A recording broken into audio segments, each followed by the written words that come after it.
Гујновци и троло за коронавирусот чуле, но не дочуле. Таму за злогласниот вирус малку се знае. Најефикасен лек против COVID-19 за мештаните од Троло е ветрот кој можел се да однесе. Короната не и дава да дојде. Ќе ја однесе ветеро. Со 4 куќи и 8 на 80 годишни жители, тоа е ова село од расфрлен тип. Петрови и Петрушеви денеска ни беа домакини. Велат, тука коронавирусот не може да обстане, бидејќи местоположбата на Троло е нивна природна заштита. Ние сме на едно чисто место селото, така да не и ова короната и од пуно такви епидемии не сме страдале. Освен ветрот, природниот одбрамен механизам го содржи следново. Здравата храна, здравиот воздух, односно чист воздух, здравиот зеленчук, здравото овошје, свежото подготвено кисело млеко се глогов колец за коронавирусот. Тврдат мештаните од селото Троло, кој што е едно од повеќето села од распрснат тип на потегот помеѓу Штип и Пробиштип. У нашето село нема корена и нема присутно.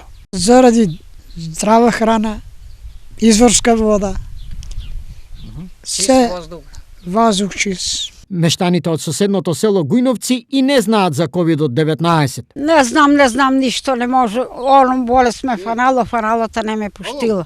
Гујновчани објаснуваат зошто за нив короната е шпанско село. Ни тука нема ова село, нема продавница, нема ништо. Мало село е кај нас тука, јако народ не се движе, опасности толку немаме ние кај нас од тоа и не сме многу запознаени, не може да се движи со некој.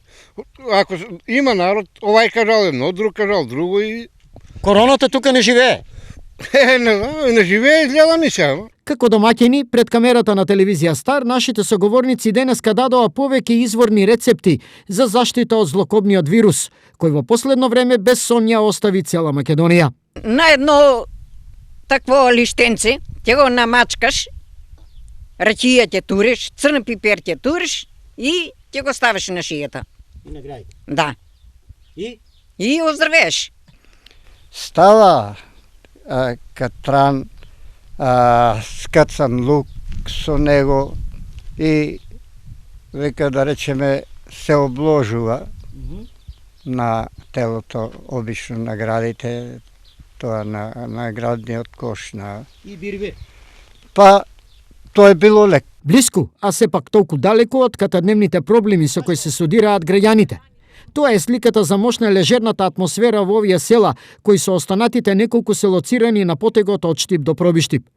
Кај нив зборовите вирус, корона, заболување ги нема во секојдневната комуникација на старците чувари на она што останало од ова што е буквална смисла на зборот село.